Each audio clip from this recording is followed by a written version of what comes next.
je ne sais vraiment pas lequel choisir. Et voilà, mes chéris. Du 100% coton. Fait ici même en Amérique. Ouais, faites attention, je suis un blessé de guerre, une victime. Vous êtes aveugle ou quoi? Tiens. Donne-moi encore 20 boîtes de crayons, Fred. J'ai vendu tout le stock.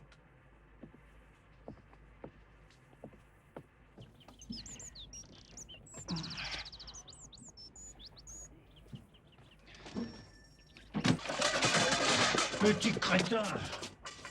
Combien de fois faut-il que je te dise de ne pas toucher à ma marchandise? Allez, disparaît. C'est à toi? Mais je voulais pas faire tomber les jouets, je voulais juste les regarder. C'est pas ma faute, je l'ai pas fait exprès. T'en fais pas, c'est pas bien grave. Combien pour la balle? 5 cents. Tiens, c'est pour toi. Merci, monsieur. Il fait chaud dans le coin. Je m'appelle Dave. David Stevenson. Mais tous mes amis m'appellent Steve. Faites l'œuf, jeune homme. Ah ça, vous n'avez pas tort, il fait une chaleur. J'ai des tas de choses au réfrigérateur. Des petits remontants, si le cœur vous en dit. J'espère que vous voulez parler de jus de fruits. Je suis partisan de la prohibition. Je ne vois pas à quoi mène l'alcool, sauf au divorce et à la ruine. Bah, vous avez bien raison. Sans doute. J'ai l'impression que vous êtes nouveau dans le pays. Oui, je viens d'Indianapolis. Je suis dans les mines de charbon. J'aimerais bien avoir mes boîtes de crayons, monsieur Fred Luff. Tu me les apportes ou faut que je me serve? Ouais.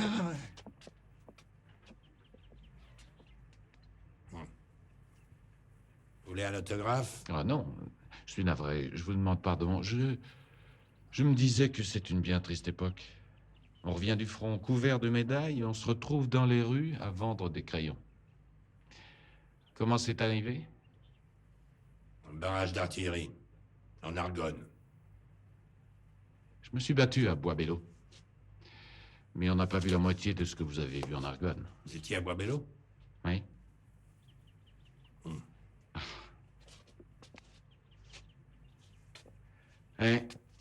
Des années et des années de boucherie. Et qu'est-ce qu'on retrouve au pays? Des immigrants. Des immigrants qui sont venus nous voler nos emplois. Qui sont venus envahir nos écoles. Et les voilà devenus nos députés en se servant de fonds publics pour des profits privés. Il se peut que ce soit vos députés, mais ce ne sont pas les miens. Oui, sans parler du crime. Des gangsters de toutes sortes qui prétendent faire leur propre loi. Je suis bien d'accord avec vous, c'est vrai. Ne vous semble-t-il pas, mes amis, qu'il y a quelque chose de pourri en Amérique? Que les valeurs pour lesquelles nous nous sommes battus ont disparu? Se sont évanouies devant nos propres yeux? Vous savez, il y a un moyen de renverser la vapeur. Il y a quelque chose que nous pouvons faire. Quelque chose que nous pouvons faire ensemble. Pour rendre sa fierté à notre grande nation. Avant qu'il ne soit trop tard. Combien d'entre vous ont déjà vu un professeur?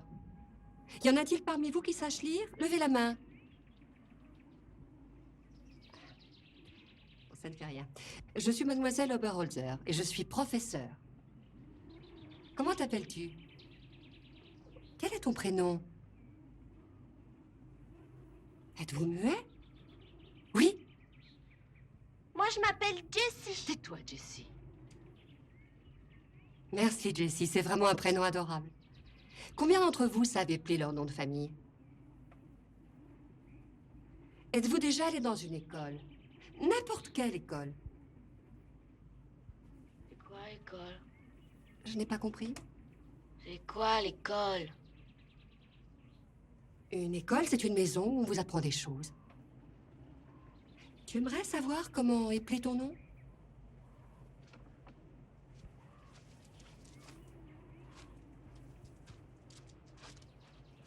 Tu vas prendre cette ardoise. Voilà, comme ça, c'est parfait. Tiens, voilà la craie. Alors, comment tu t'appelles? Ronnie. Ronnie, c'est parfait, on va l'épeler. Il faut d'abord faire un R. O. Très bien, ensuite on fait un N. Tu vois, c'est ça, épeler. Ça servira à rien. Il a pas le temps d'aller à l'école. Pour trouver du travail, je suis obligée d'aller aux 4 coins du pays. Comment il pourrait aller à l'école?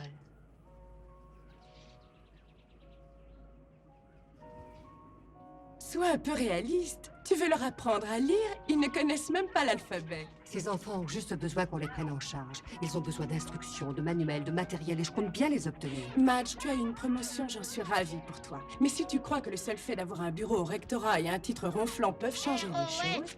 Erwan, je veux aller à l'école. Oh, Ronnie, c'est merveilleux, merci. L'enseignement va me manquer. Mais je n'ai pas accepté cette promotion pour avoir un bureau, je l'ai accepté pour contribuer à l'édifice. Tu verras, les choses ont vraiment changé. Oh, j'aimerais que ce soit vrai, Madge. Fais-moi confiance. Oh, excusez-moi.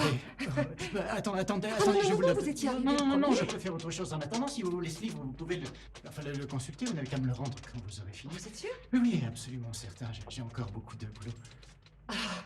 Merci. Madge Overholzer. Clell Henry, mais Clell est mon nom de famille, en fait. Comme Overholzer. Merci encore.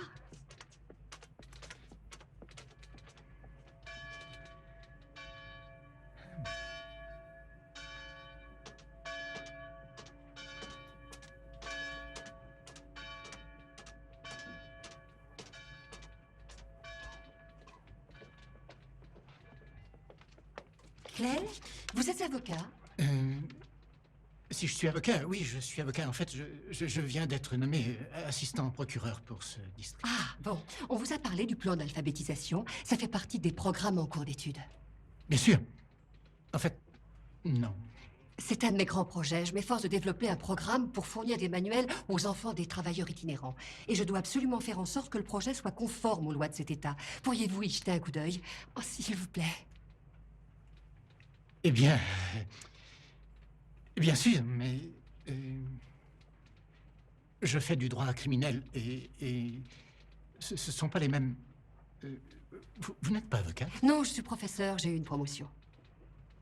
Bien, vous avez fait du bon boulot. Ce projet est conforme à tous les règlements en vigueur à ma connaissance. Vous devriez le présenter au nouveau comité de développement. Il vaut toujours mieux frapper à la bonne porte. Et ça pourrait vous éviter des démarches inutiles. Assistant procureur. Je m'en souviendrai. Merci. Les travailleurs itinérants vont de ferme en ferme, selon un trajet régulier. Je propose que nous localisions des centres de distribution de manuels le long des routes secondaires. Ça risque d'être très onéreux, mademoiselle Oberholzer. Mais si nous n'instruisons pas ces enfants aujourd'hui, nous devrons en payer le prix demain. Ces enfants viendront Si grossir c'est pas les rangs gratuit, de jamais ces Monsieur milliers Kinley d'hommes ne et de distribuera femmes de qui manuels à des n'auront aucun nègres. rapport Rappelle-toi ce qu'il a dit quand j'ai demandé de avec la l'augmentation. et de leur Ah ouais, il a dit non. Excusez-moi.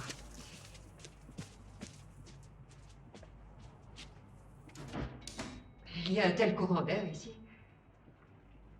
Messieurs, ce programme portera ses fruits.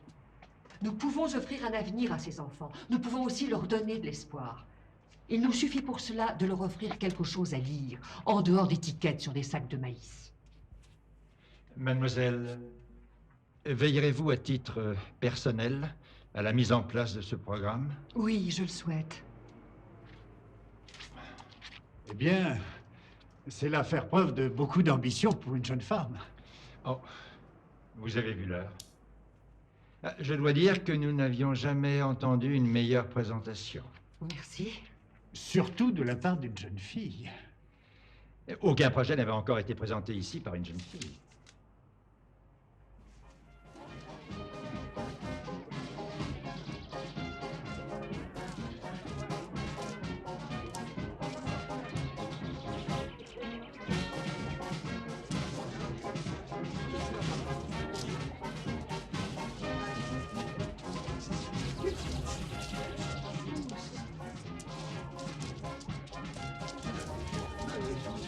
C'est le public idéal. Je ne vois pas de stand d'adhésion. À quoi bon répandre la bonne parole si on n'a pas de quoi accueillir les convertis? On installera une table près de la sortie. On s'y mettra dès que vous aurez pris la parole. Clyde a vérifié le nouvel arrivage de Toge. Je ne tiens pas à ce qu'on commence à manquer de grande taille. C'est parfait. Profitons pour augmenter le prix des toches de 50 cents.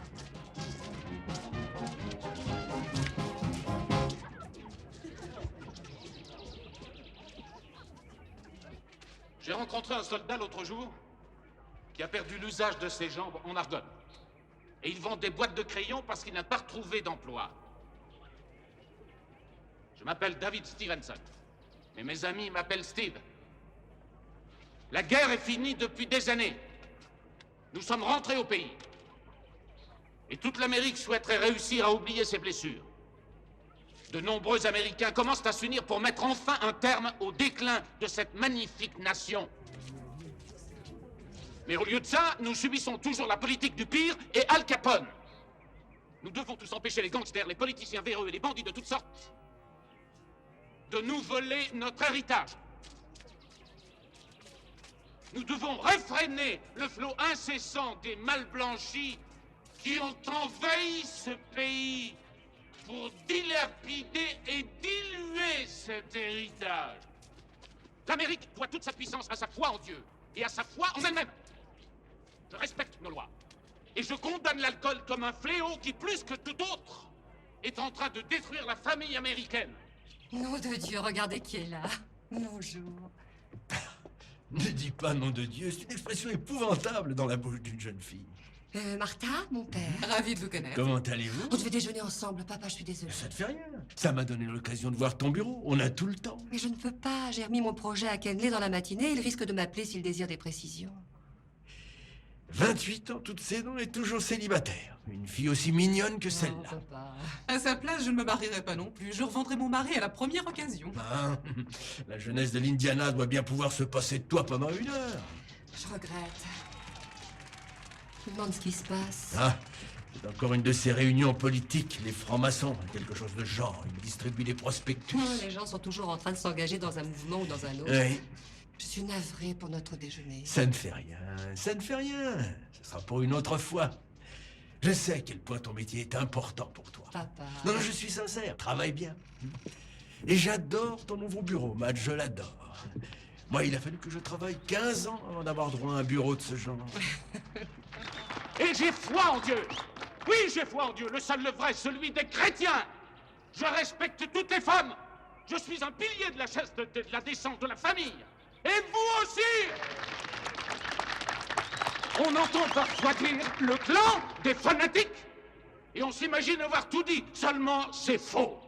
Non, je ne m'occupe pas de la couleur de la peau d'un homme. Et non, je ne m'occupe pas de la nature de sa religion. Mais ce qui m'importe profondément, c'est lorsque les convictions de ces autres hommes ont un impact sur ma propre façon de vivre. Il suffit d'une simple signature pour devenir un de nos membres. Oui, monsieur. Oui, monsieur. Voilà, vous faites une croix ici et ça ira. On vous remettra votre carte de membre et votre toge tout à l'heure. Merci, monsieur. Merci. Pour adhérer au clan, il vous suffit d'une signature. Battez-vous pour rendre l'Amérique aux Américains. Ma signature et 10 de mes billets d'$1. Et c'est vous tous. C'est pas bien cher payé pour rendre l'Amérique aux Américains. Peut-être la prochaine fois. Merci quand même. Nous méritons une patrie forte et libre. Je vous offre notre bulletin d'information. Vous y trouverez des développements sur nos buts et nos convictions. Le bulletin d'adhésion se trouve en dernière page. Libre et déterminé. Contribuez à rendre l'Amérique aux Américains. Votre nation a besoin La croix de feu. Un titre accrocheur. Unissons-nous à la gloire de Hey, Dieu Boyd, écoutez ça. pour rendre Non, à je préfère sa pas. dignité et sa gloire passée.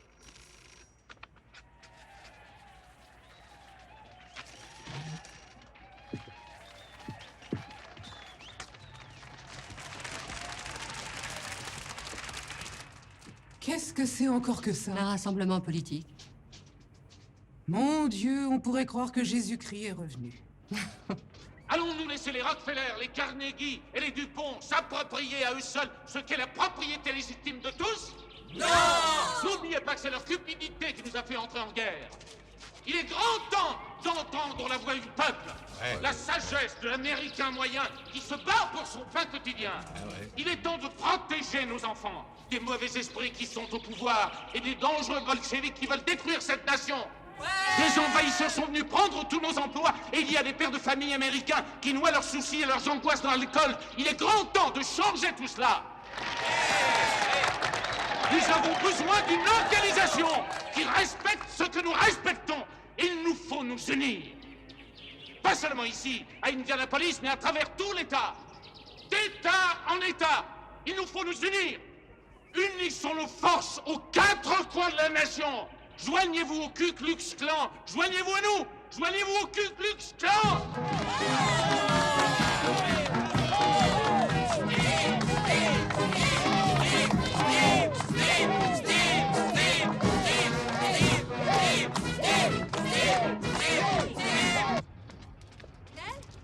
Hé, Clel! Ils ont approuvé le projet. Ils vont le mettre sur le budget et l'étudier avant la prochaine session de l'Assemblée. Madge, c'est merveilleux. Oh, comment vous remercier? Oh non, c'est pas utile. Non, vous ne devez pas. Écoutez, les Hoods donnent une grande réception jeudi soir. Ça va faire beaucoup de bruit. Ils ont invité la crème de la région. Vous voulez venir? Madge... Il y aura même des députés, beaucoup de gens différents, et je pourrais leur parler de mon programme. C'est l'homme qui invite d'habitude. Oh, je sais que je fonce toujours tête baissée. Je suis désolée. Oh, je serais ravi d'y aller. À quelle heure devrais-je passer vous prendre 7h30, ta porte. Au revoir.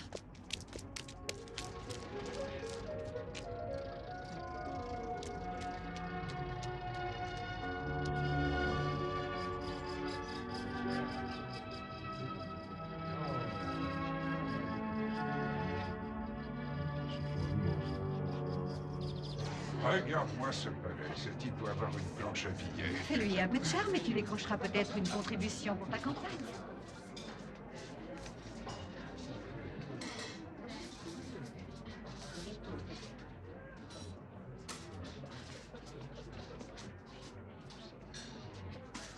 Excusez-moi, mais je vais devoir vous demander de me remettre cette bouteille. Savez-vous qui est mon mari? Oui, madame, c'est le sénateur Monroe. Mais Steve ne tolère aucune infraction à la loi contre l'alcool. Je prendrai grand soin de cette bouteille, monsieur le sénateur.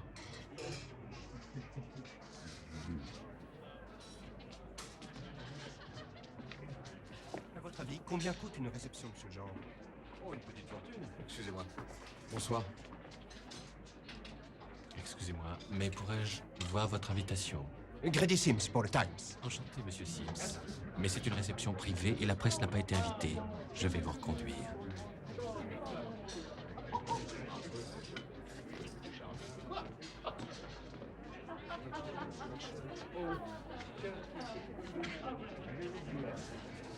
Oui, c'est un homme exceptionnel. Oh, Steve, nous vous sommes si reconnaissants pour le généreux don que vous avez fait parvenir à notre hôpital.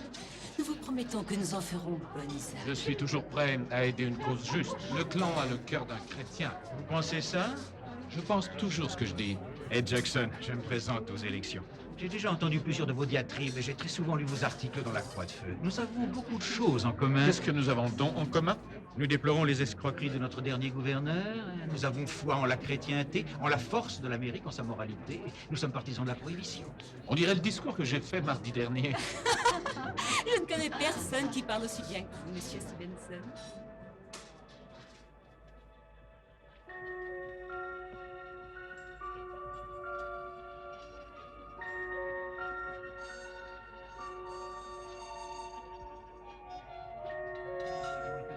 Parlions un peu. Vous avez raison, Ed. Nous avons beaucoup de choses en commun.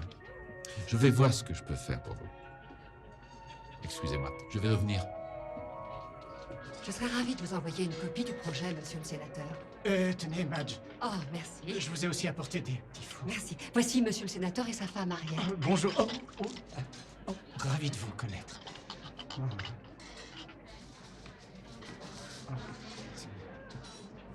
John, vous avez fait la conquête des plus belles femmes de cette réception. Bonsoir, Harriet. Je me présente, je m'appelle David Stevenson. Madge Oberholzer. Clel Henry. Comment allez-vous? Soyez les bienvenus. Merci. On dit que vous travaillez dans l'éducation, c'est vrai? Comment savez-vous cela? J'entends des choses. Vous êtes venus ensemble? Mais oui. Eh bien, vous avez beaucoup de chance. Je vous reverrai bientôt. Au revoir.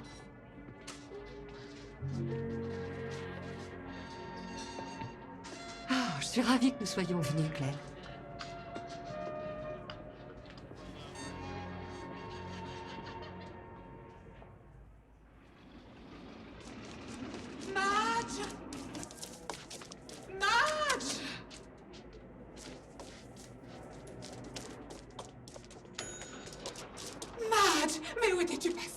petit déjeuner. Pourquoi? Qu'est-ce qui se passe? Oh, comment peux-tu manger dans un moment pareil? Qu'est-ce qui se passe? Oh, ralentis, dis-moi ce qui se passe.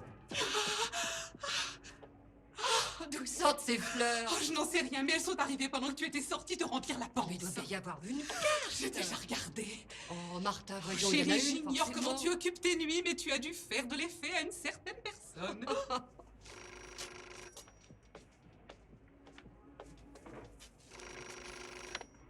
Madge Upperholzer. Bonjour, Madge. Mais qui est-ce? Vous ne reconnaissez pas ma voix? Non? Steve. Vous venez chez moi, vous captivez tous mes invités, vous ne vous souvenez même pas de moi? Je suis effondré. Qui est-ce? C'est donc à vous que je dois toutes ces roses? Vous ne les aimez pas? Non, en fait, c'est comme une invasion. Pourrais-je vous revoir jeudi soir? Mais je vous connais à peine. Vous apprendrez à me connaître. Vous êtes sûr d'aimer les roses? Oui, Mais non, je veux dire pour jeudi. Alors je passerai vous prendre à 7 heures. Mais non, en fait, en disant oui, je voulais seulement parler des roses. Je croyais que vous ne les aimiez pas. Si, bien sûr. Entendu, c'est oui pour jeudi Je aussi. n'étais pas sûr pour les roses, alors j'ai envoyé des marguerites. Quelle marguerite?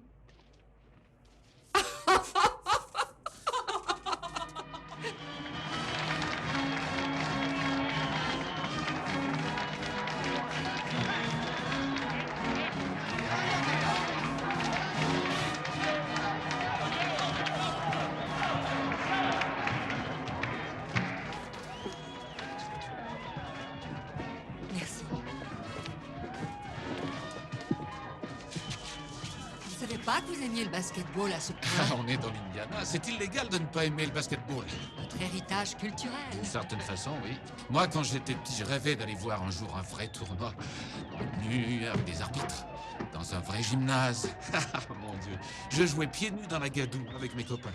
On remplaçait l'arbitrage par des coups de poing. Et vous étiez bon joueur? J'étais pas mauvais avec le ballon et nul pour la bagarre. C'est drôle, on ne dirait pas que c'est un tournoi du Ku Klux Klan. Mais c'est parce qu'on apportera les plumes, le goudron et les nœuds coulants qu'après la mi-temps. Vous voulez du popcorn? Je ne voulais pas dire ça. Oh, ça ne fait rien. Les gens sont nombreux à penser que le clan n'est qu'une bande de hors-la-loi. Et c'est faux, bien sûr.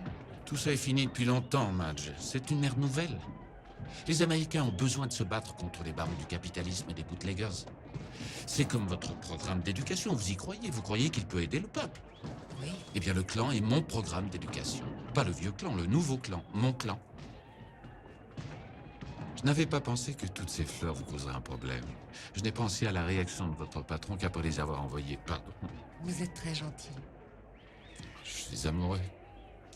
Vous êtes la femme la plus brillante, la plus belle que j'ai vue de toute ma vie. Vous voulez sûrement me faire rougir. Je suis heureux de vous présenter ce soir l'homme qui a rendu possible cette soirée. Un homme qui m'a rendu la fierté de me lever et de dire « Je suis américain ». Monsieur David Stevenson.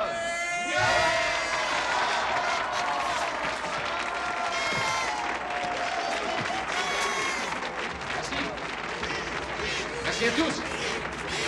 Venez, Max.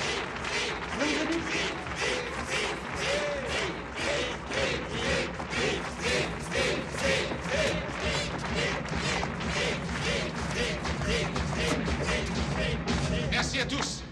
Merci beaucoup tout le monde. Je vous remercie pour votre accueil. Le seul message que j'ai à vous transmettre avant de donner le coup d'envoi de ce match se présente sous la forme d'une question. Ne trouvez-vous pas que c'est là la femme la plus belle que vous ayez vue de votre vie?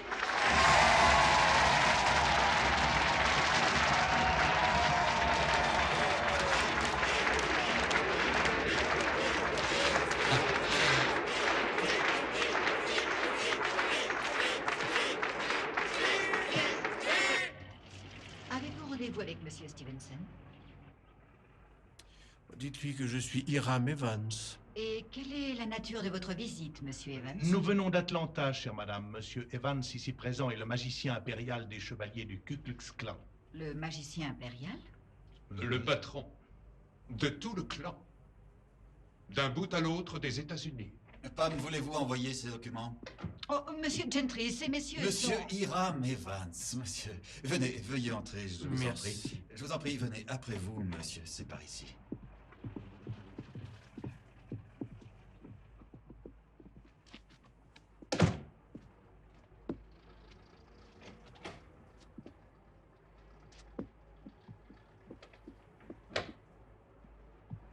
Depuis combien de temps êtes-vous grand Kaiser du clan en Indiana? 9 mois? Oui, monsieur. 9 mois, mon fils. Vous avez pourtant réussi à quintupler le nombre de vos membres. Aucun de nos groupes en Amérique n'a pu approcher ce record. J'ai toujours travaillé d'arrache-pied. Ce n'est pas votre travail, c'est vous. Quelque chose en vous. Nous voulons vous nommer superviseur des adhésions pour toute la région du Midwest, soit 22 États que vous contrôlerez pleinement. Organisez de nouveaux groupes dans chaque État. Vous nommez vos hommes de main au titre de Kaiser et vous leur dites qui nommer au poste de Titan et de Furie. Nous pouvons faire du Ku Klux Klan la force politique la plus grande de l'histoire de l'Amérique. Nous traversons une drôle d'époque. On ignore les lois, il n'y a plus de morale. Ici même, dans l'Indiana, votre gouverneur s'est fait arrêter pour trafic d'influence. Pas mieux qu'Al Capone. Notre bon peuple est en droit de réclamer autre chose. Il veut, il exige. Une organisation. C'est le Ku Klux Klan. Et c'est vous, Steve. Nous devons faire quelque chose avant que les gens de couleur, les catholiques et les juifs n'aient tout le pouvoir. Les juifs ont déjà annexé Wall Street. Les noirs nous ont volé nos emplois. Un de ces jours, vous verrez que les catholiques feront nommer le pape à la Maison Blanche. Nous vous offrons donc ces 22 États. Obtiendrez-vous les mêmes résultats qu'ici, en Indiana?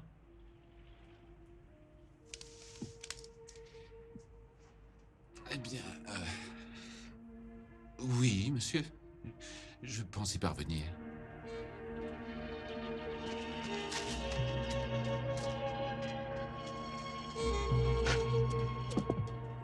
Y a quelqu'un? Pas la peine de se cacher.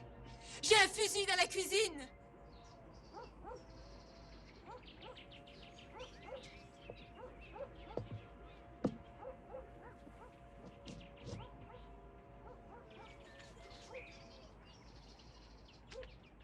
Lis-moi ça, Jimmy. Que Dieu vous bénisse, le Ku Klux Klan veille.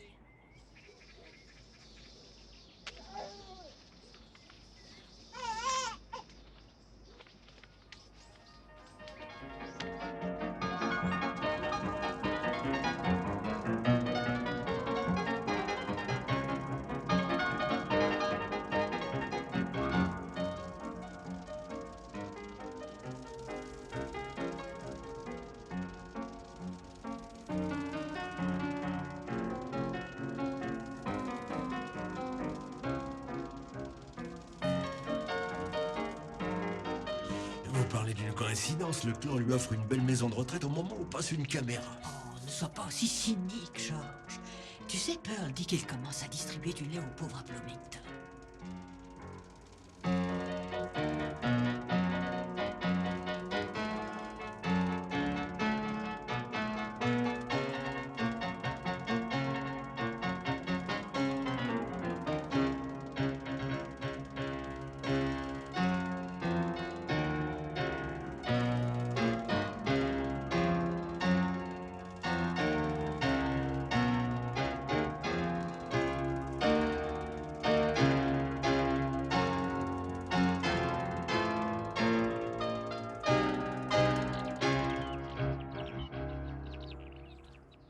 Ce qui est essentiel, c'est que les centres de distribution de manuels soient tous situés aux abords des grandes exploitations agricoles. Oh, tous les endroits que je vous note sur cette liste sont parfaits pour vous, mais le conseil local doit approuver ce genre d'initiative et je ne suis pas encore sûr que... Steve!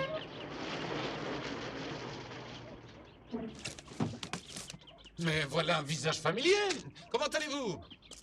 Oh, vous savez bien, je travaille sur mon programme, je me bats pour la bonne cause. Comme toujours. Comment allez-vous, monsieur le maire? Steve, quelle joie, très heureux de vous voir. J'ignorais que vous connaissiez mon meilleur ami dans tout l'Indiana. Vous auriez dû me le dire avant. Je parlais affaires avec cette dame. J'espère que vous l'aidez de votre mieux. Oh, ça, je vous le promets. Allez rendre visite à tous les paysans de cette liste. Dites-leur que je vous ai envoyé et demandez-leur de m'appeler. Merci, monsieur le maire. À très bientôt, mon ami. Heureux de vous avoir vu. David Stevenson, comment allez-vous? Pas aussi bien que Madge, apparemment. Barbara Evans. Que faites-vous ici? En fait, je suis venu vous voir. Et si vous n'avez plus rien à faire, j'ai des provisions pour 3. Un pique-nique? Oh, avec joie. Mais nous devions aller visiter des écoles. Nous irons tous les 3. J'espère que vous ne m'en voulez pas trop de m'imposer à l'improviste. Non, aussi longtemps que vous nous offrirez une boisson rafraîchissante. J'ai encore mieux. En provenance de mon verger, cueilli par mes soins, idéal pour étancher votre soif et satisfaire votre palais délicat. Qu'est-ce que vous en dites? Merci.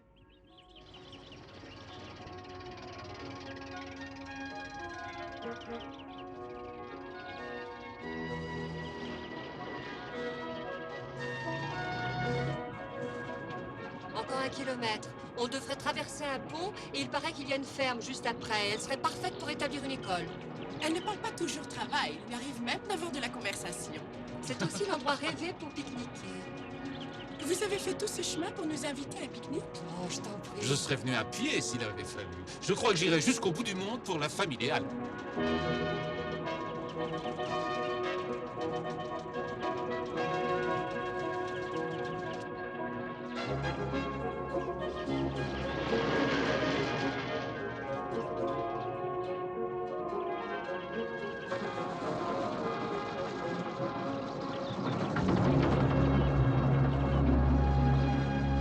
Que les nègres et les catholiques restent hors de notre patrie par ordre du Ku Klux Klan?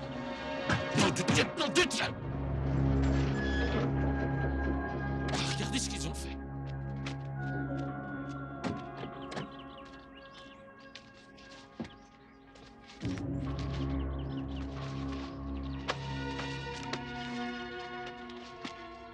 On dirait que le clan a encore de la place pour les fanatiques. Les maniaques qui ont fait ça ne sont pas les hommes du clan. Ce sont des francs-tireurs. Des gens qui prétendent faire partie du clan parce que cela sert leurs intérêts.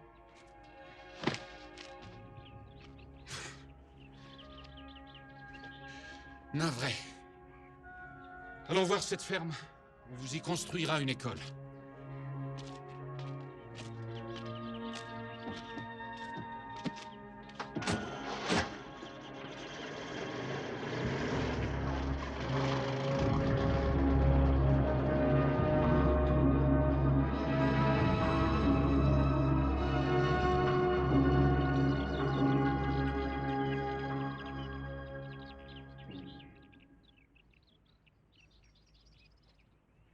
John, entrez les amis, entrez, je vous en prie. Vous voulez boire ou manger quelque chose? Non, non, rien, Steve, merci. Non, non, merci. Steve, votre maison est splendide, vraiment. Vous ne venez pas me voir un dimanche matin pour me dire ça, John. Je vous en prie, Ed, asseyez-vous. Vous désirez un peu de café?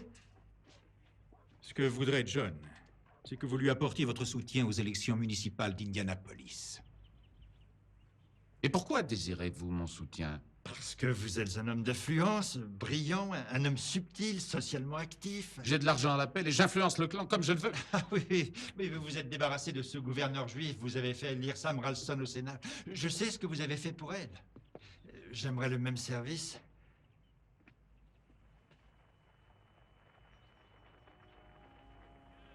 Sera notre sauveur. C'est seulement à travers le Christ que nous pourrons atteindre le royaume des cieux. Vous savez combien de personnes écoutent cette émission? Des millions de gens qui sont chez eux, dans toute la nation. Si vous passez à la radio, vous entrez dans les foyers, vous pouvez parler au peuple. Faites de la réclame dans le journal, vous êtes présents dans la rue. C'est vraiment une ère nouvelle, mes amis. Nous avons besoin de votre soutien. Votre foi doit rester inébranlable. Aujourd'hui plus que jamais. Steve. Nous avons besoin de votre... Si je vous donne mon soutien, John, vous m'apporterez quoi? Un maire dont vous pourrez être fier. Mais vous voulez quoi?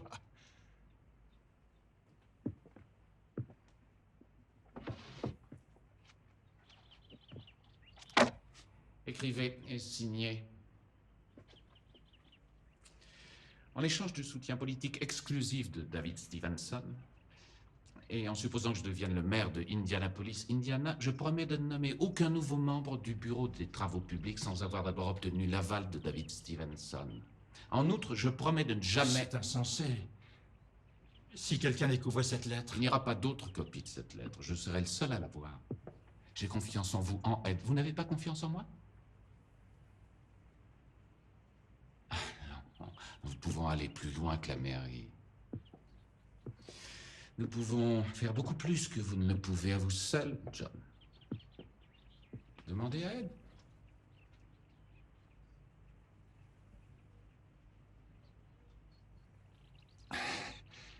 Très bien. Vous pouvez me rappeler le texte? Bien sûr. En échange du soutien politique exclusif de David Stevenson, et en supposant que je devienne le maire de Indianapolis, Indiana, je promets de nommer... Je vais peut-être trop vite? Non, non, ça va. Plus de 50 lettres et toutes de membres du clan local. Il y a 2 ans, il n'y avait pas plus de 500 membres du clan à travers tout le pays. Aujourd'hui, il y en a près de 200 000 et rien que dans l'Indiana, à notre porte. Nous éviterions de nous aliéner ces lecteurs si vous cessiez d'attaquer le clan. Mon devoir est d'informer tous mes lecteurs, monsieur le Bouffe. Pas de leur faire la cour. Le clan est devenu le premier acheteur de publicité pour tous les quotidiens importants de cet État. Nous perdons chaque jour d'importants revenus en refusant de leur vendre de l'espace. Eh bien, nous continuerons à perdre ce revenu aussi longtemps que je serai rédacteur en chef du Times. Incroyable. Le clan publie une rubrique intitulée « Le clan commente ».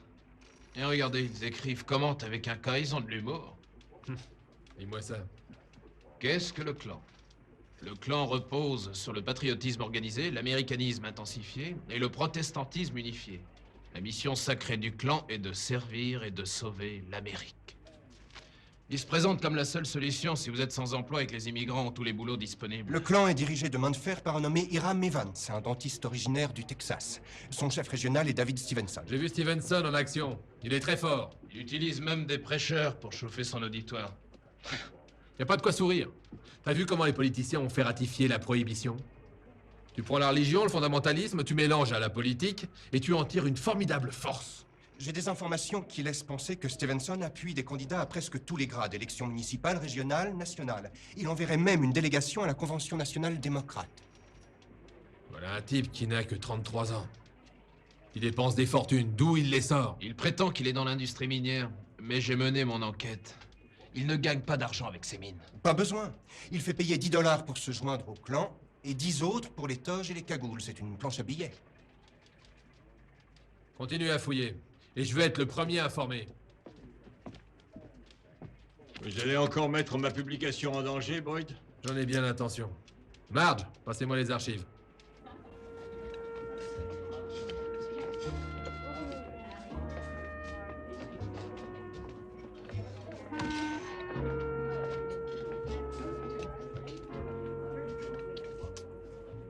Je croyais que vous vouliez qu'on parle.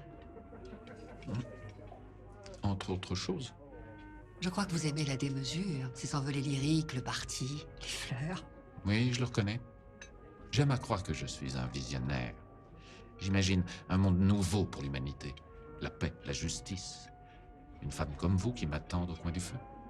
Ma mère m'a dit de me méfier des hommes dans votre genre. Votre mère n'a jamais connu un homme dans mon genre. Vous avez raison. J'ai toujours raison. Vous voulez danser? Il me semble que j'en suis encore capable.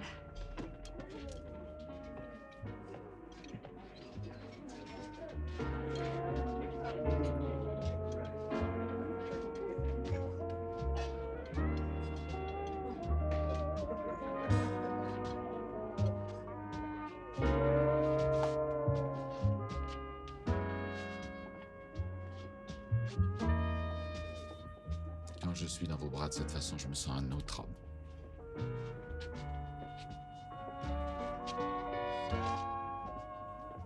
Vous allez me faire perdre la tête. C'est précisément mon intention. Il est plus de minuit, je dois vraiment rentrer chez moi. Dites que vous voulez me revoir. Pourquoi?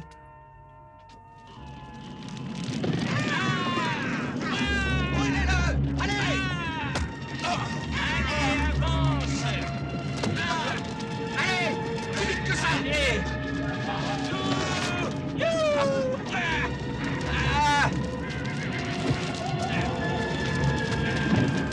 Prêtez-le! Allez!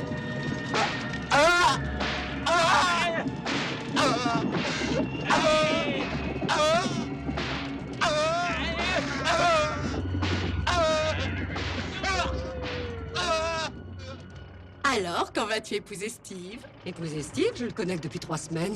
Je t'en prie. Est-ce que tu veux me faire croire que tu n'y as jamais pensé? Pourquoi je devrais? En fait, je n'en sais rien. Tout est arrivé si vite. Je ne sais même pas quelles sont ses intentions. Réveille-toi, Madge. Tu tiens ton prince charmant. Il est brillant, sincère, riche. Et beau. Oh, je crois que tu lis beaucoup trop de romans à l'eau de rose. Tu peux parler, tu n'as jamais lu un roman à l'eau de rose de toute ta vie. Non, mais ça m'aurait peut-être permis de savoir quoi faire. Tu as vu ça? Tu l'as fumé? Oh mon Dieu! Je connais cette famille. Arrête-toi!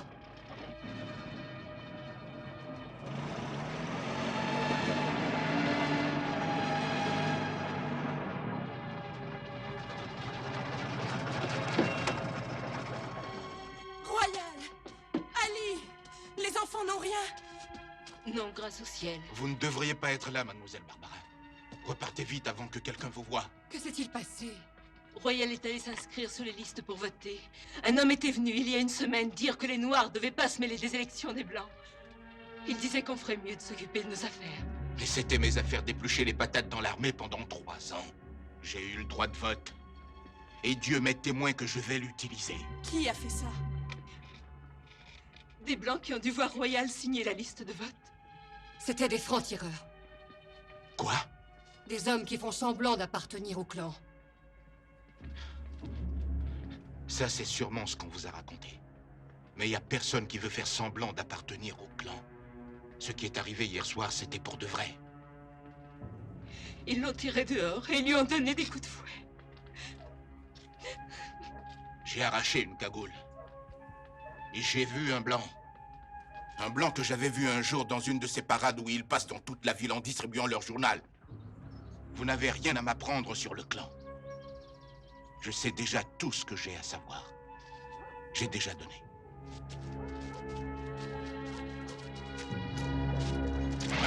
Allez! Allez!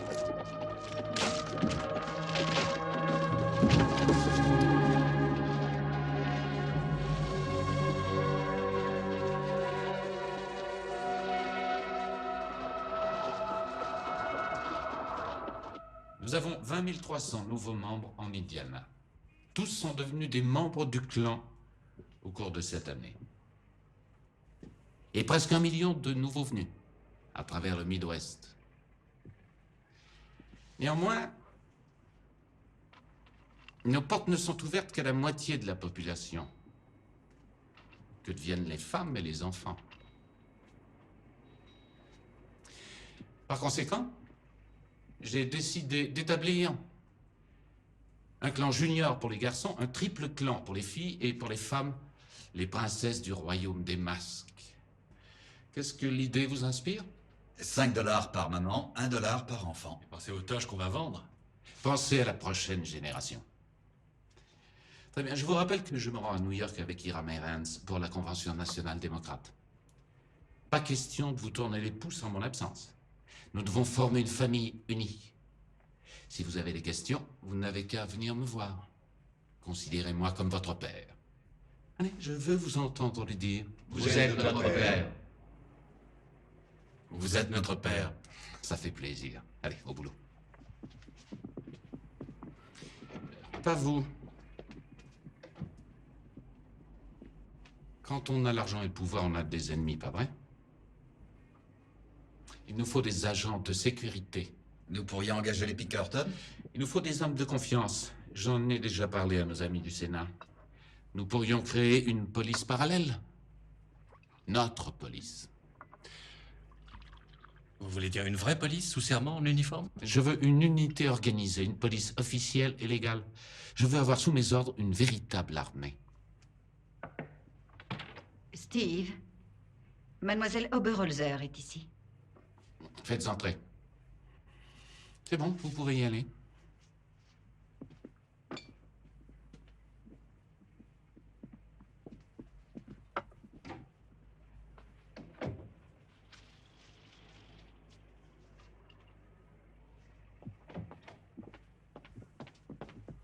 Merci. Madge, nous n'avions pas rendez-vous pour déjeuner avant encore 1 heure. Nous n'irons pas déjeuner aujourd'hui, Steve. Madge, je pars ce soir pour New York. Je serai absent 1 mois, je veux déjeuner avec vous. J'ai rencontré une famille de Noirs, une famille dont la ferme a été incendiée cette nuit. Les hommes qui ont fait ça portaient des cagoules. Ils ont mis le feu à une croix devant leur maison. Une croix de feu, ça ne vous rappelle Oh, mon rien? Dieu, des francs-tireurs. Non, les bandits qui ont fait ça n'étaient pas des francs-tireurs. Ils appartenaient tous au clan local. Ces hommes-là font semblant d'appartenir au clan. Ils ont fouetté un homme, Steve, et il a vu l'un de ses bourreaux. S'il faisait nuit, qu'a-t-il pu voir? Il ignore comment il s'appelle, mais c'était bien un de vos membres. Madge, dans une petite ville, il peut arriver qu'un ivrogne batte sa femme ou qu'un bootlegger veuille continuer à vendre de l'alcool. Nous sommes forcés d'intervenir. Cet homme voulait seulement voter. Madge, honnêtement, si j'avais la moindre preuve qu'ils sont bien du clan, si je connaissais ces hommes, je n'hésiterais pas à les poursuivre en justice, comme l'exige la loi. Mais cet homme refuse de porter plainte. Il a peur. Je suis navré, Madge, sincèrement navré. Mais je refuse d'admettre, de croire que mon clan fasse des choses pareilles. Allez voir cet homme, trouvez les responsables et portez plainte. C'est hors de question, Madge. Un accusé doit faire face à son accusateur. Je n'étais pas là, je ne peux donc rien faire. Dites plutôt que vous ne voulez pas. Madge. Madge, je pense être un homme bon. Je pense que le clan est bon. Ne nous rejetez pas tous les deux. Ne me rejetez pas à cause de quelques brebis galeuses. Madge, rien de tout ça ne doit nous séparer. J'ai besoin de vous. Vous et moi, et nous. Vous êtes ce qu'il y a de mieux au monde. Je dois réfléchir, Steve. Madge. Je ne veux pas vous perdre, Madge. J'ai besoin de vous. Vous le savez. Je vous en prie, Steve. Je ne sais plus.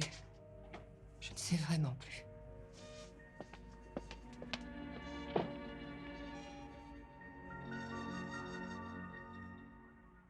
Habitants de New York, honorables délégués de cette 24e Convention nationale des démocrates, un seul homme peut diriger ce parti.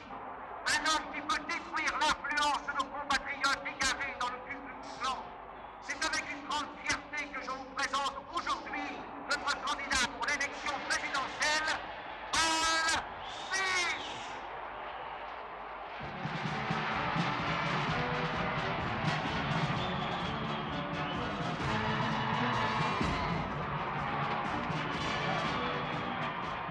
Une bagarre a éclaté au sein de la délégation de l'Iowa et je vois qu'on en vient aussi aux mains du côté du Colorado. C'est la panique, mesdames et messieurs. La course pour l'investiture du parti pourrait se transformer en une compétition entre le pape et le magicien impérial du clan. Tous les délégués catholiques soutiennent Smith et les sympathisants du clan soutiennent McAdoo. Ils veulent Al Smith. Ils ne lâcheront pas facilement sans lui. Nous sommes des gens raisonnables. Nous trouverons un compromis. Un compromis sur quoi? Il a absolument Qu'est-ce que raison. vous pensez? Eh bien, nous pourrions aller parler aux hommes de Smith, les amener à voir les choses à notre manière. Ce n'est pas là le genre de compromis auquel je pense. Messieurs, pourquoi un compromis? Si nous voulons McAdoo, nous en avons les moyens. Débarrassons-nous de Smith d'une façon ou d'une autre. Messieurs, je vous il a présente absolument raison. David Stevenson. Heureux de vous connaître. Comment allez-vous? Enchanté. Mes amis m'appellent Steve. J'ai tellement entendu parler de vous, monsieur. Vous êtes notre héros du jour. On dit que vous avez pratiquement l'Indiana à vos pieds. Pratiquement. En ce 5e jour de la convention, d'ores et déjà la plus longue de l'histoire des démocrates, nous avons entendu le précédent candidat au présidentiel, William Jennings Bryan. Le 87e vote vient d'être dépouillé et l'on est toujours en ballottage. Il semble que le Ku Klux Klan se refuse à abandonner la partie. Certains n'hésitent même pas à parler du commencement de la fin pour le Parti démocrate. Miles Like a suivi les débats de la convention. C'est difficile à croire. On se demande presque si le parti se trouvera un candidat. On ressent aujourd'hui une grande Oui, c'est difficile à croire, excusez-moi. délégation venue en masse assister à cette convention. Plus le temps passe et plus Madge. l'enthousiasme des premiers jours fait place à une morosité. Je voulais vous demander quelque chose. Oui, de quoi s'agit-il? Bien, ça va vous paraître étrange, mais... Et je me suis dit que... Enfin, je me demandais si... On joue à un nouveau film en ville, la Rose Blanche, et voudriez-vous À que... ce train-là, ton monsieur Stevenson ne sera jamais de retour. Ce n'est pas mon monsieur Stevenson. Non, pas avant que tu ne sois sa madame Stevenson. Je ne plaisante pas, Martha. Navré, ça ne me regarde pas. Je n'ai pas... Excusez-moi, à bientôt. Des signes de faiblesse ou de lassitude. Il semble donc prudent de dire aujourd'hui que nous en avons pour plusieurs jours encore. Monsieur Bryan, veuillez croire qu'il n'est pas dans nos intentions. Cette convention dure depuis 6 jours. Nous en sommes au 102e scrutin. Il faut que vous arrêtiez de déchirer ce parti. La convention est faite pour régler nos différends et convenir d'une direction politique, n'est-ce pas ce que nous faisons? Mais vous savez très bien que le peuple américain n'élira jamais Bill McAdoo. Et vous, monsieur, ne pouvez nous obliger à accepter Al Smith. Tout ça ne peut pas continuer. Le peuple américain perdrait sa confiance en la démocratie. Eh bien, retirez Al Smith. Mon peuple sera toujours opposé à la candidature de McAdoo.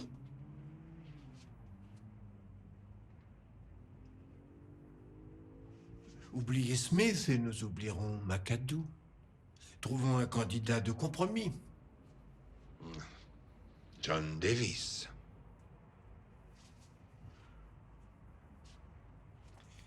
Davis fera l'affaire. Marché conclu. Marché conclu pour cette élection. En 1928, nous ne ferons aucun compromis. Ce sera notre convention et notre candidat.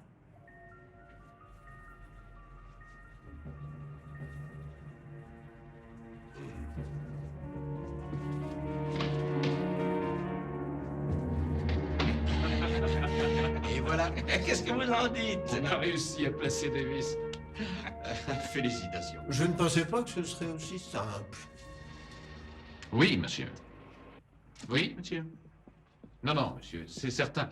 Je ne vois pas ce que vous pourriez faire d'autre avec l'Espagne dans cette affaire, surtout avec les Cubains à nos portes.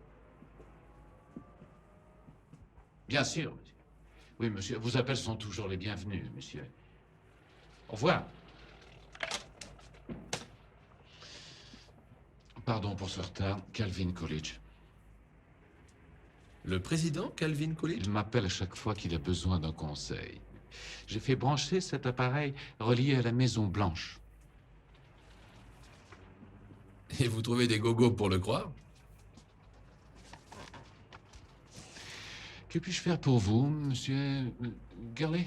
Est-ce que Ed Jackson est le candidat officiel du clan au poste de gouverneur? Je crois qu'Ed Jackson est le candidat des Républicains au poste de gouverneur. Alors, je vous en prie, monsieur Stevenson. Steve, appelez-moi Steve. Steve. Ed Jackson devait seulement être un outsider. Il se met à courtiser le clan, et le voilà qui se retrouve favori.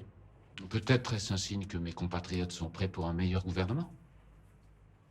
Est-il vrai que Jackson mène campagne à bord de votre limousine? Entrez. Pardonnez-moi, j'ai appelé le bureau de Mademoiselle Oberholzer, elle n'est toujours pas rentrée. Merci, Pam. Si je suis persuadé que Jackson fera un honnête et efficace gouverneur, il est bien évident que je tiens à le voir élu. Au point de dépenser plus de 100 000 $ dans ce seul but? Je n'ai pas dépensé un seul dollar pour soutenir sa campagne. Alors combien est-ce que le Ku Klux Klan a versé à Monsieur Jackson? Le moindre dollar versé par mes soins représente une simple contribution envers le Parti républicain. Sauf votre limousine.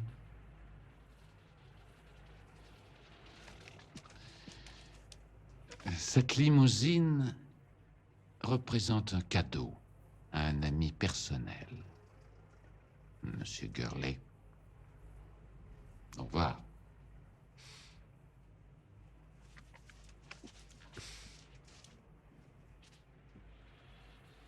Ce tableau est magnifique, Monsieur Stevenson.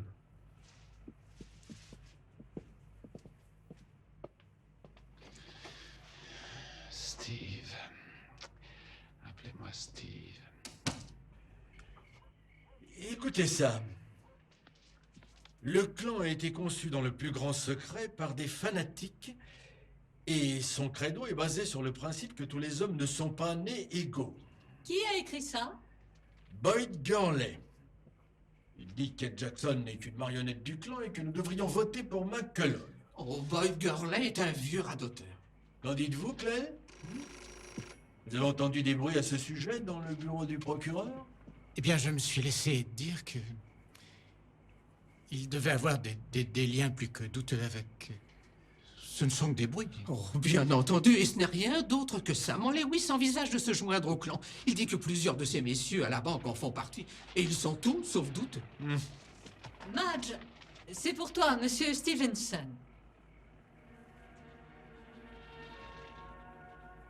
Madge! Dis-lui que je ne suis pas là.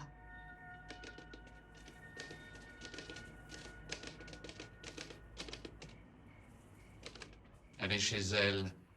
Elle veut s'amuser avec moi. Le Times et le Démocrate nous font du tort. Utilise la croix. Elle touche plus de lecteurs que ces torchons. Distribue-la gratuitement.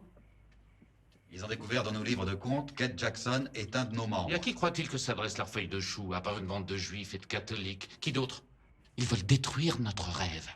Il y a pas mal d'indécis qui ne savent pas quoi penser. Nous devons faire en sorte qu'ils penchent de notre côté. Si vous acceptiez de reprendre la parole, nous pourrions enfin espérer les convaincre. C'est pas de parole qu'ils ont besoin!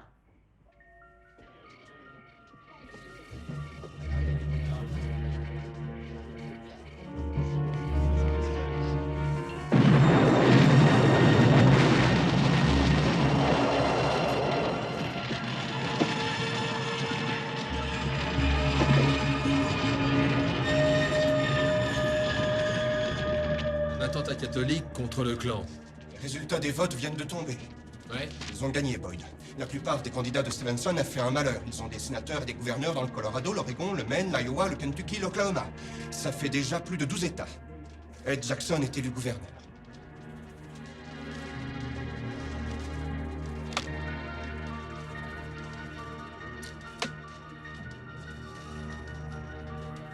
Il faut qu'on l'arrête à tout prix.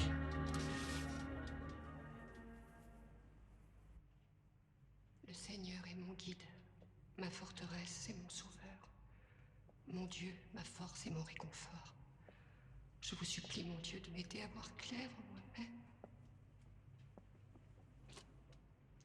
Puis-je prier avec vous, Madge? Vous vous êtes toujours confié à moi depuis votre enfance. Oh, je ne crois pas que vous puissiez m'aider cette fois. Un tel manque de confiance me déçoit de votre part. Je suis un soldat du Seigneur, Madge. Laissez-moi essayer. Je suis navrée, je ne voulais pas vous froisser, je suis juste... Je ne sais plus où j'en suis, je suis si malheureuse. On m'a rapporté certain bruit. C'est David Stevenson, n'est-ce pas, Madge? Vous connaissez David? Oui, et c'est un homme que je respecte. Il ira loin dans ce monde. Mon père, que pensez-vous du Ku Klux Klan? Le clan était au départ rempli de bonnes intentions. Il s'est écarté du droit chemin pendant un temps, mais... Mais croyez-vous qu'ils aient vraiment changé? Lorsque je regarde autour de moi aujourd'hui, je vois un nouveau clan.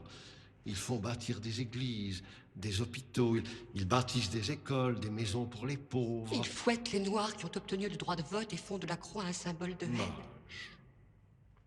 David Stevenson est un homme de bien qui œuvre à la gloire de Dieu. Et croyez en l'expérience d'un homme d'église, c'est une chose difficile à accomplir de nos jours. Je le sais bien, mon père. Madge, le clan veut ramener le peuple vers l'église de Dieu. En cet âge tourmenté et perverti par le socialisme, c'est important pour notre nation. J'aimerais parvenir à vous croire. N'attendez plus d'avoir des problèmes. Venez me rendre visite en ami. Et dites à vos parents que ça les concerne aussi. Entendu? Je le ferai. Bien, bien.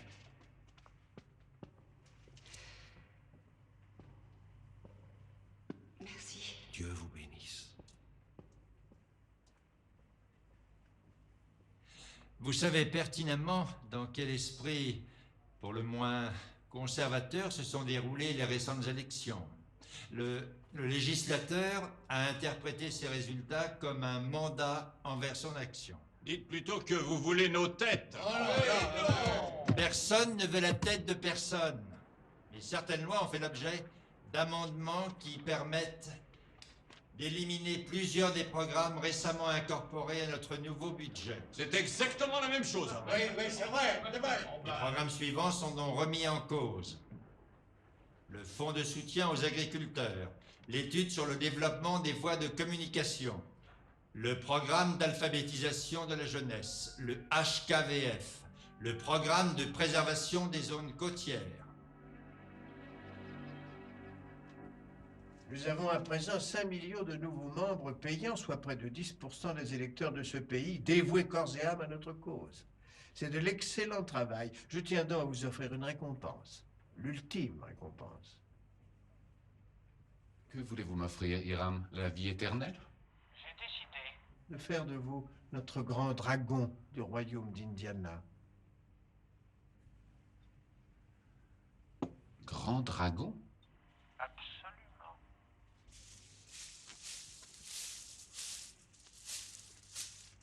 Bouder n'a jamais servi à rien. Mais je ne boude pas. C'est la réalité d'une nouvelle administration, chérie.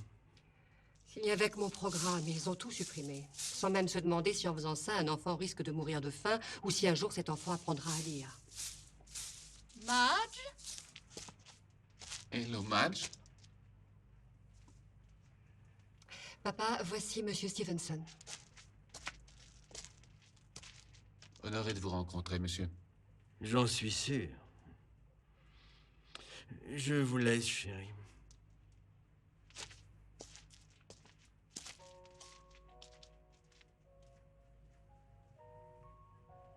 Votre père vous aime énormément. Vous avez de la chance. Oui, je sais. Mes parents... Je n'ai pas revu mes parents depuis longtemps. Venez faire un tour avec moi. Je dois finir de balayer ces feuilles. Je veux vous montrer quelque chose. Je vous en prie.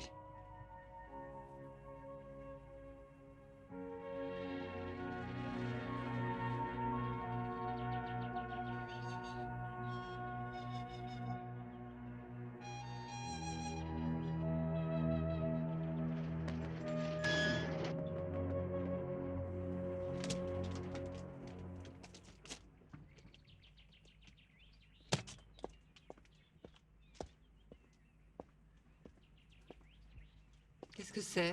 Ça, c'est un immeuble délabré. Venez, Où ça? à l'intérieur. Venez voir.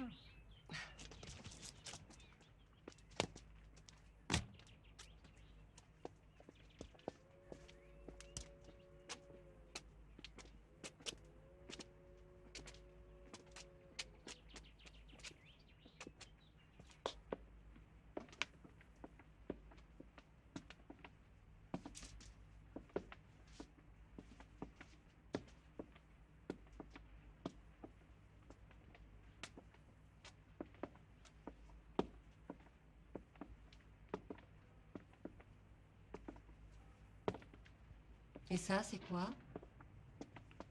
Ça,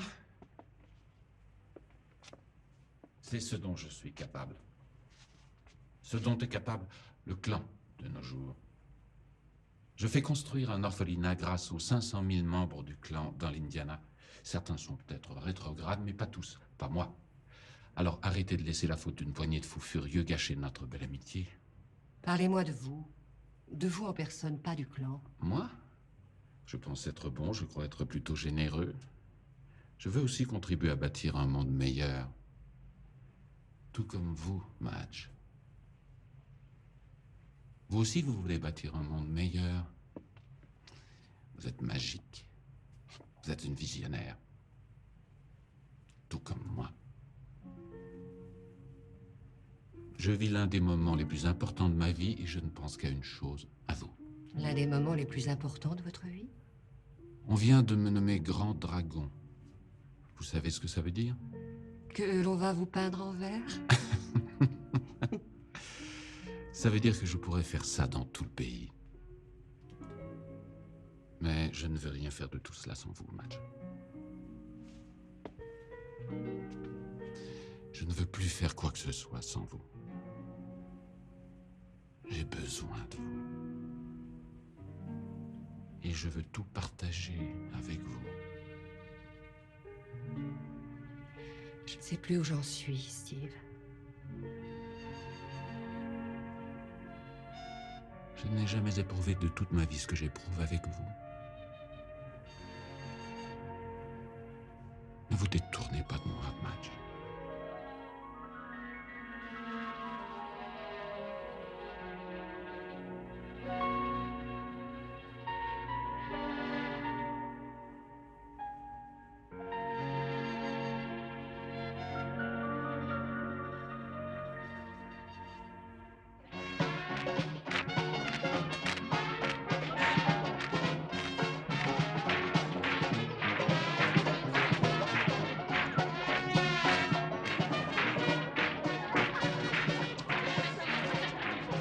Regarde-moi ça.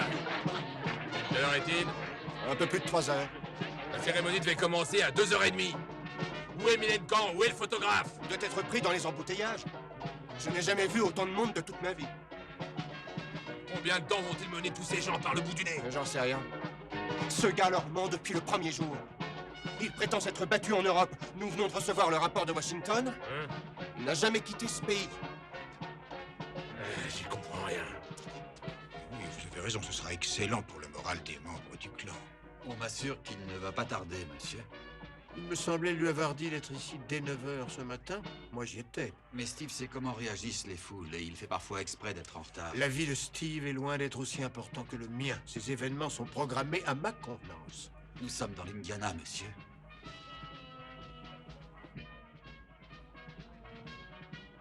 Ah, je suis certain qu'il a dû avoir un léger empêchement. Il disait que ce serait un petit pique-nique. Oui. Tu crois qu'ils serviront aussi à dîner? Oh, bien évidemment, Georges, n'est-ce pas? Oh, bien sûr. Non, merci. Mais tu crois que tous ces gens sont membres du clan? Oh, je suppose que oui. C'est assez étonnant de voir une foule pareille, c'est même passionnant. Je ne savais pas qu'il y avait autant de monde dans tout l'Indiana. Oh.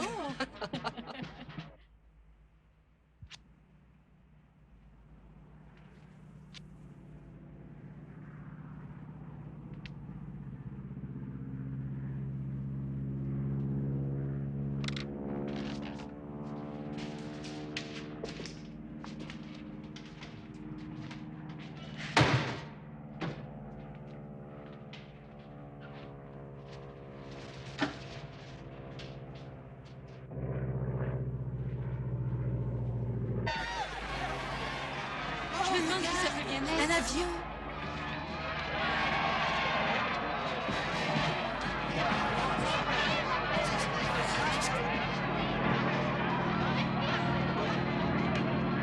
Je crois que c'est lui.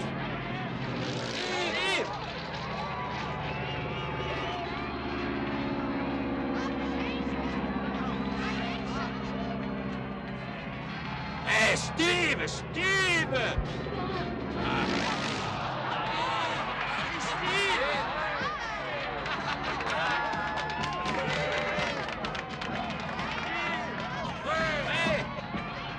Tu vois l'avion? Regarde.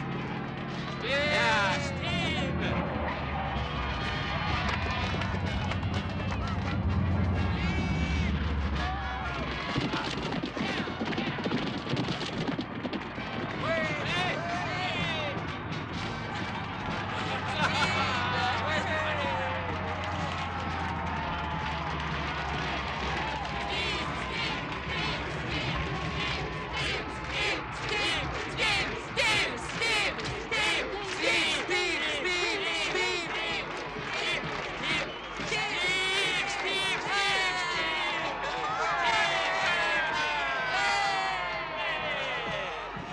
Le monsieur là, c'est David Stevenson. Allez, alors laissez passer, s'il vous plaît. C'est un grand jour. Laissez passer, ne poussez pas. Laissez passer.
belle journée par l'inébranlable certitude que l'héritage de l'Empire américain nous revient de droit.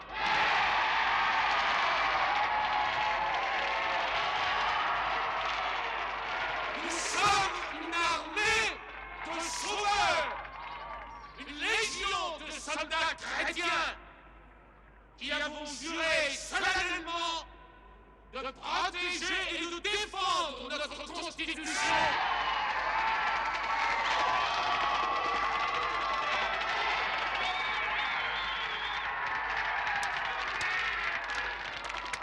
Nous avons solennellement juré de nous unir dans un combat sacré et de nous battre jusqu'à la mort s'il le faut pour nous assurer que l'Amérique reste aux mains des Américains.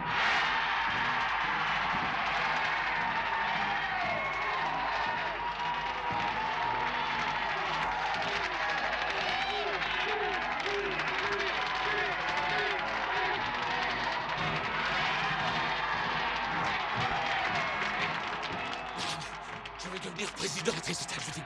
19 ans, rien ne m'arrêtera plus à présent. Rien ne passe. Quoi? Je n'ai rien entendu.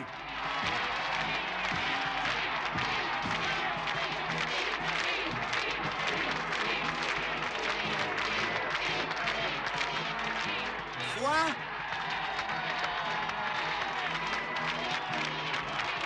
Je n'ai rien entendu. J'ai dit que je vais devenir président en 1928 et rien ne m'arrêtera plus à présent. Rien ni personne.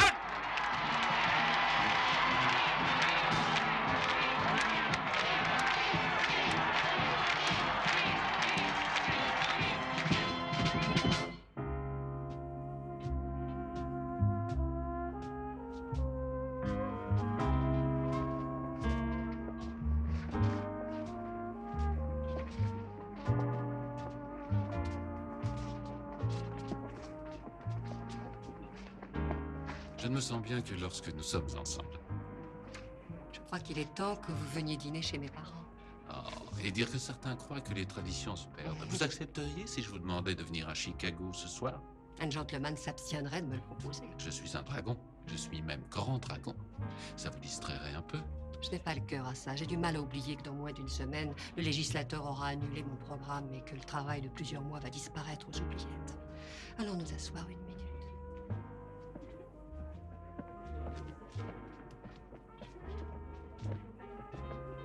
Merci.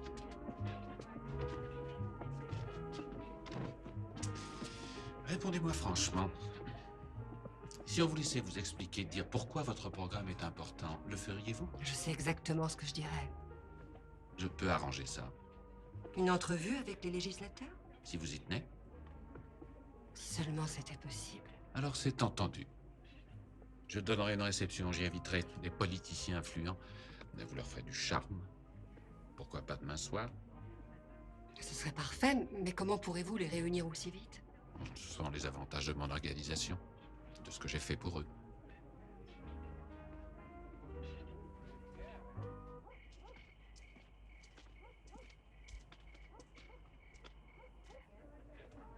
C'est vrai, le budget va être sérieusement diminué, mais il y aura néanmoins un budget. Et plusieurs des programmes que vous venez de mentionner seront maintenus. Ceux qui seront utiles. Absolument. Ceux qui seront utiles. Nous devrons comparer les coûts et l'importance et nous devrons faire un choix. C'est une question de responsabilité fiscale. Que pensez-vous du programme d'alphabétisation? Je dois étudier la question. Il ne vous répondra pas, ma chère. Cela, il faudrait d'abord qu'il apprenne à penser. Ça suffit, Harriet. Si Harriet est de mauvaise humeur, c'est que ma soirée est réussie. Excusez-moi.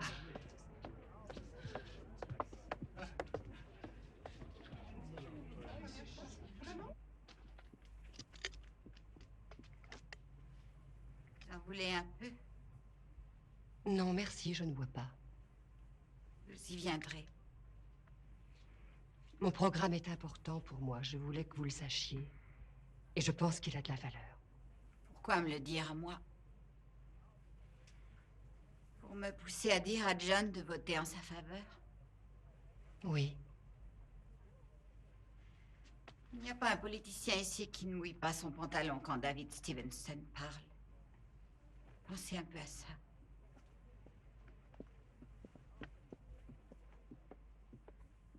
Oui, j'ai effectivement de l'influence sur ces hommes. J'ai contribué à leur campagne, j'ai fait leur promotion dans la Croix-de-Feu, j'ai demandé au clan de voter pour eux. Vous les tenez. Disons seulement que j'ai de l'influence sur eux. Alors, influencez-les. Je préférerais que mon programme l'emporte pour ses mérites, mais je sais que vous, au moins, vous êtes conscient de son importance. Oui, Vous croyez vraiment à mon action, n'est-ce pas? absolument, et je ferai tout ce que je peux pour vous aider, Madge. Mais j'ai aussi besoin de vous. J'ai besoin de votre attention, Madge. Et j'ai l'impression que vous jouez avec moi. Toujours présente sans l'être tout à fait. À la fois proche et lointaine. Vous avez bu du whisky? Vous savez que je ne bois pas, Madge. Et vous sentez l'alcool? Je n'ai plus envie de jouer, Madge. Vous allez passer la nuit avec moi. Nous devrions briser là cette conversation. Madge, nous sommes faits l'un pour l'autre. Nous devons encore attendre. Nous avons attendu assez comme ça.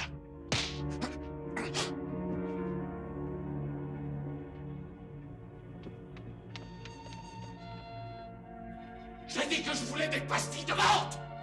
Si je voulais des caramels ou des chewing-gums, je l'aurais demandé. Quand votre père vous demande quelque chose, vous devez lui obéir.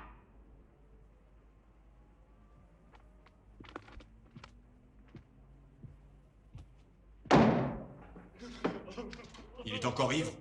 Vous ne l'entendez pas? Je l'aurai. J'aurai cette fille. Je l'aurai. Je te jure que je l'aurai, maman. Je l'aurai. Je l'aurai, maman. Ah, maman. Non, maman. Empêchez-le de bouger. Tenez-le bien. Je jure que j'aurai cette fille. Je jure. Maintenez-le. Maman, ne me laisse pas seul. Il faut à tout prix qu'il se repose. Faites-le manger, faites-lui boire des jus d'orange et confisquez-lui ses bouteilles.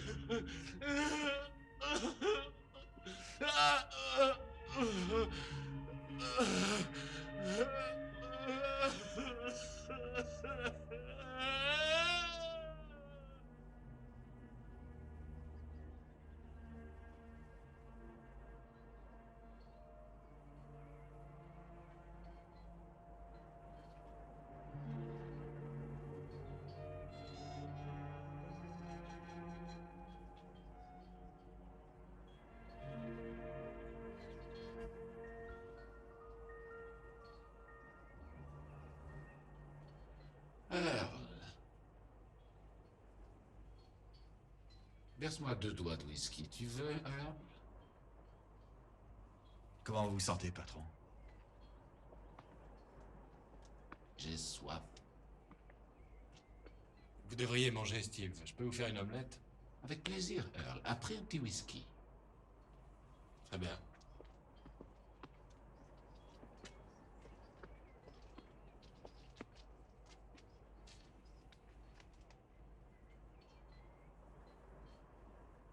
Redis-le-moi. Vous êtes notre père. Bon, excellent. C'est vrai, je suis votre père. Le roi du clan, le roi de l'Indiana. En 1928, je serai enfin devenu le président des États-Unis. Il me semble qu'un homme de ma stature devrait avoir le droit de faire tout ce qu'il veut, pas vrai? L'omelette sera prête dans 1 minute.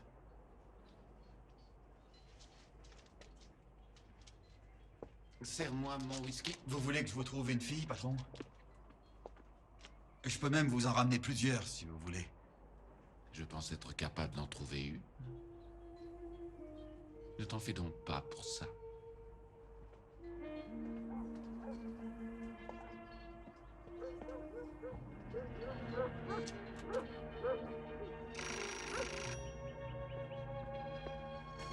Oh, j'y vais. Barbara devrait m'appeler.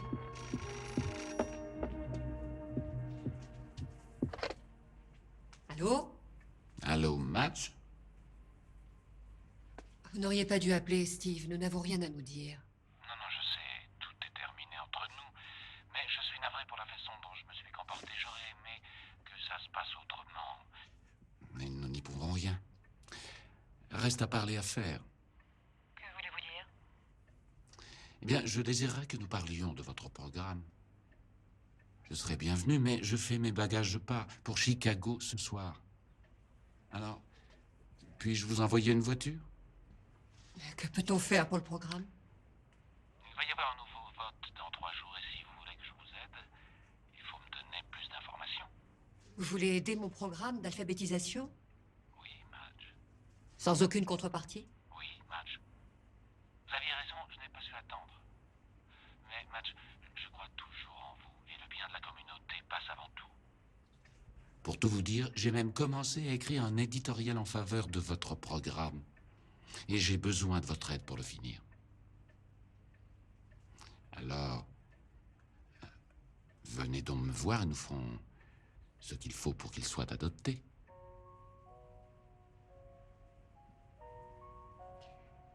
D'accord, je viens. J'en suis ravi. À tout à l'heure.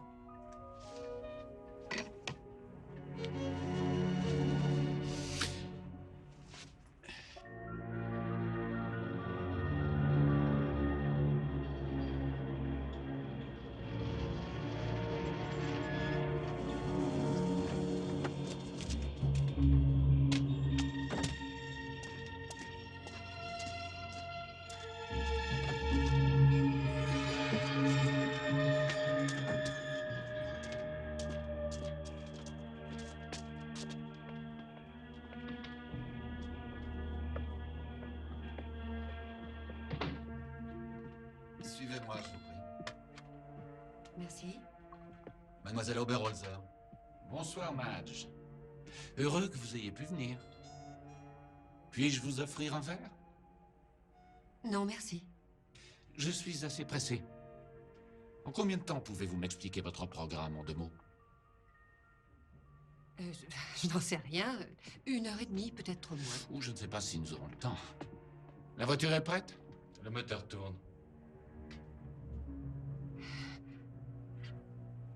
Mais où sont vos domestiques? J'ai donné la soirée au personnel, Madge. C'est plus intime. J'aimerais que vous buviez ceci. Vous m'en direz des nouvelles. Non, je n'ai pas soif. J'insiste. Le moment est mal choisi pour discuter. Nous parlerons à votre retour. C'est ridicule. Venez donc avec moi à Chicago. Nous en parlerons durant le trajet. Je n'y tiens pas, Steve. Buvez ceci. Steve, on dirait de l'éther. Buvez ça. Mon Dieu, Steve! Non, qu'est-ce que c'était? Oh, j'ai envie de vomir, Steve.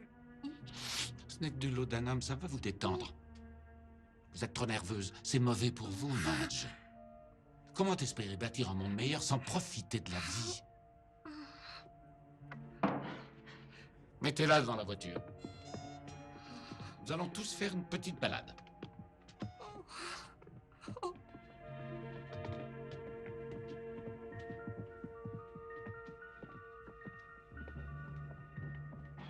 Votre attention, s'il vous plaît. Quai numéro 8, le train 517 va partir d'un instant à l'autre. Fermez les portières, s'il vous plaît. J'ai pris 3 billets pour Chicago. Un wagon-lit en première. Où est-ce qu'on va, Steve? Comment s'appelle cette bourgade juste avant la frontière? Hammond. Tu nous y attendras avec la voiture. Non, Steve, non.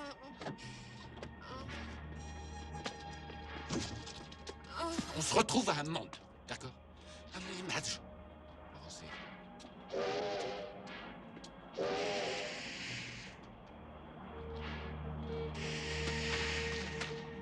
Courage, petite fille.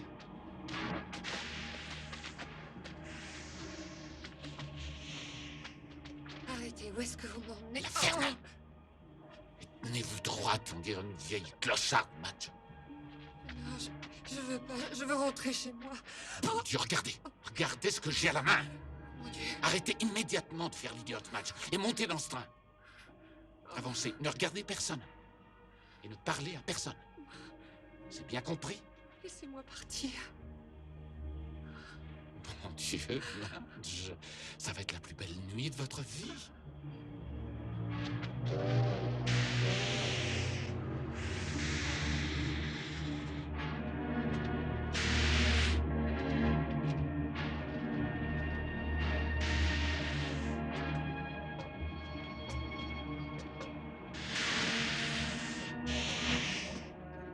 Bonsoir, messieurs.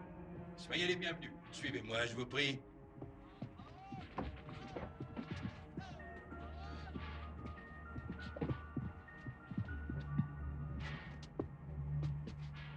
Nous pouvons nous passer de votre aide.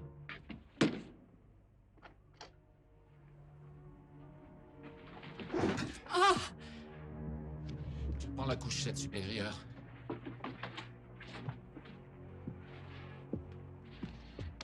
Steve, non.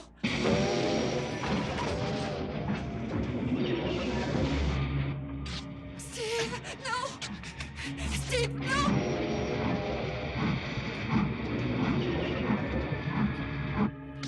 Non.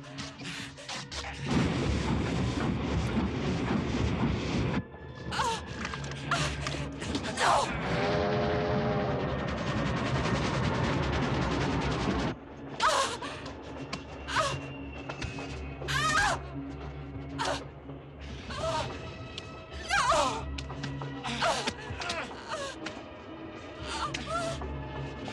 Ah.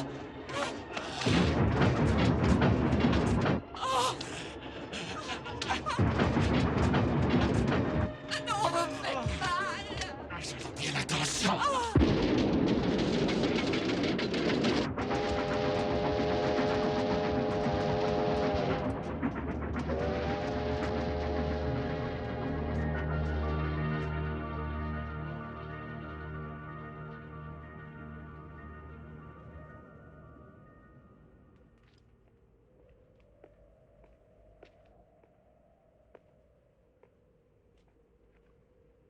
Alors, quoi de neuf?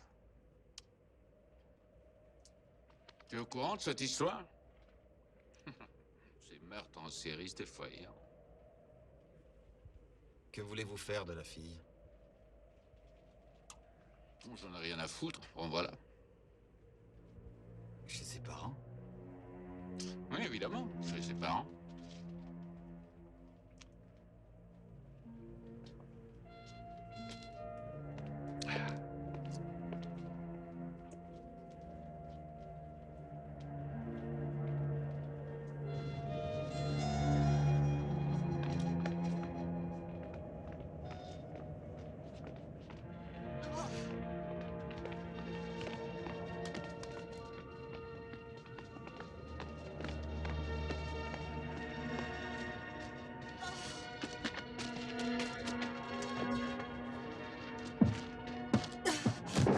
Vous avez nettoyé toutes les traces?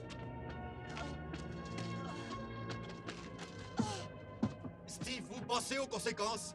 Qu'est-ce qu'on ferait si cette fille mourait? T'as pas compris, Gentry. Peu importe si elle meurt. Rien n'importe à part moi. Je suis David Stevenson. Je fais la loi dans l'Indiana. Je suis le grand dragon du Ku Klux Klan. Il y a 6 millions de citoyens américains qui ont une confiance aveugle en moi. Ils vont me propulser jusqu'au sommet.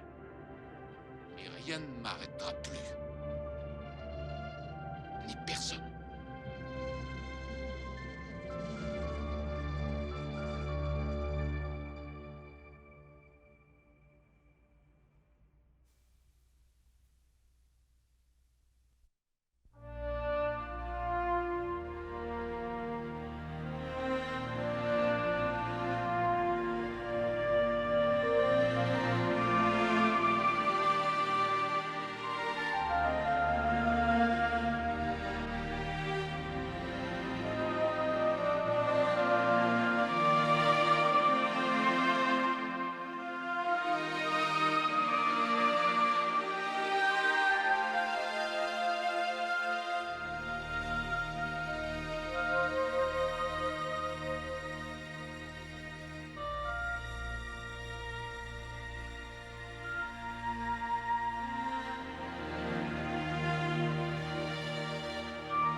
Stevenson was convicted of assaulting a 16-year-old girl and was sent back to jail. He died in 1966.